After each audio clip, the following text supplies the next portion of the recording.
This is Jason Artiga, and this is another episode of Cinema Macabro. And in our fifth frightening episode, I'll be speaking about the upcoming Alien Covenant and its connection to William Gibson's unproduced Alien 3 screenplay.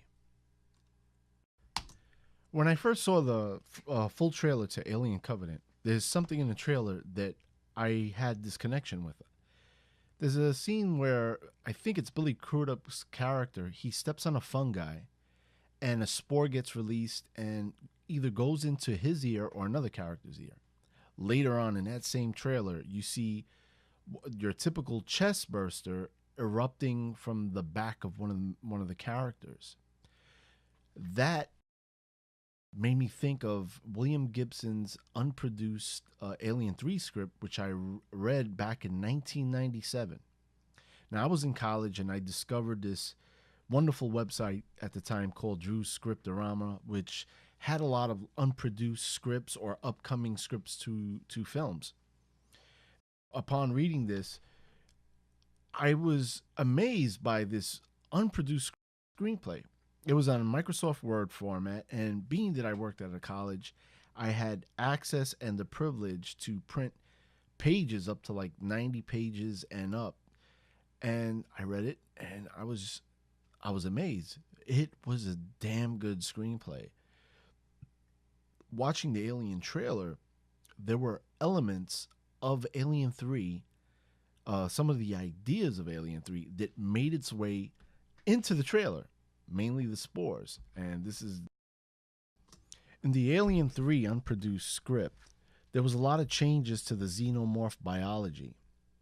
In the script, Bishop was found with two alien growths in his lower portion of his body and his intestines. So Hicks and Bishop are in a space station called Anchor Point, and Ripley, I think she was in a coma if I'm not mistaken, so they kept her in cryosleep. So as Hicks becomes acquainted to the ship, he starts to find out that there might be some experimentation aboard Anchor Point. And the story had a Cold War feel because the bad guys were like the United Progressive Army of something like that. They were like Russians and Vietnamese in this communist faction in space. Well, you know. And the thing is, the xenomorph biology in Alien 3's unproduced script by William Gibson, they now are a spore after mutating from genetic alteration on the space station. So now you can inhale the spore and either turn into a xenomorph, where the xenomorph, a full grown, bursts through your body. You can have multiple chest bursters or back bursters. You can even get infected by getting bit by a xenomorph. It was actually a pretty unique approach to development of the xenomorph. That was pretty much a progressive way of dealing with the new capabilities of the xenomorph. And that was a very good idea, I must add. Another great idea was being infected through an airborne virus. So now you have the face hugger, the airborne spore that you can breathe in, and getting bit by a xenomorph. So you had those three. Alien Covenant uses the same idea, just like Prometheus, but in reverse, as maybe the cause of the xenomorph. So where Gibson uses this as a genetic alteration on the original xenomorph, Ridley Scott in Prometheus and Covenant uses this as the beginning of the xenomorph biology, the black goo, and the spore that you see in the trailer, which I think is awesome. Now, I really loved the Alien 3 script, and I wish it was done instead of the David Finch movie. I love David Finch's Alien 3, the assembly cut. The actual director's cut is pretty good, if you want to call it that.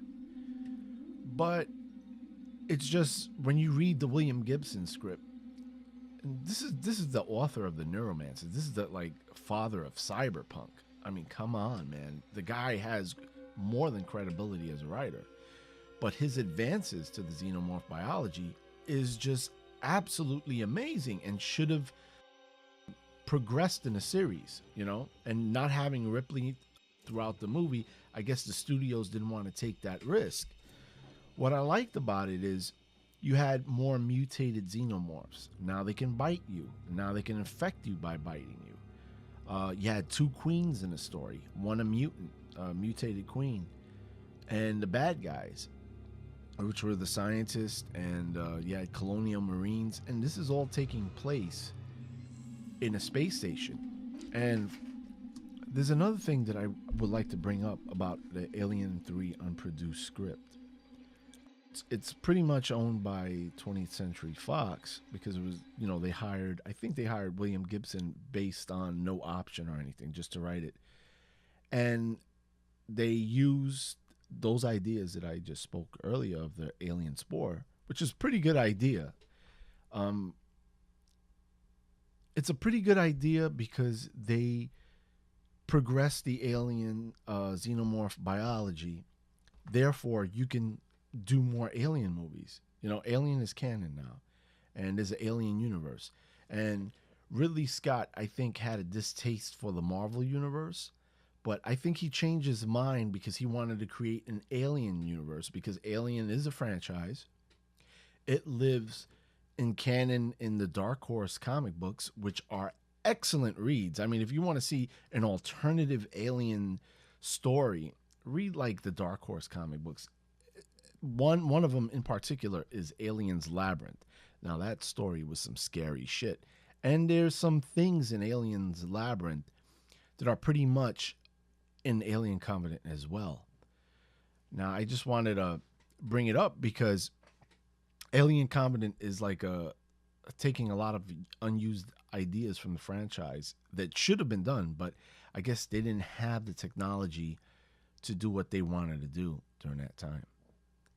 So if you guys want to leave any comments or any questions or want to debate about the Alien franchise, please do so in the comment box below, and please hit the subscribe button. Until then, guys,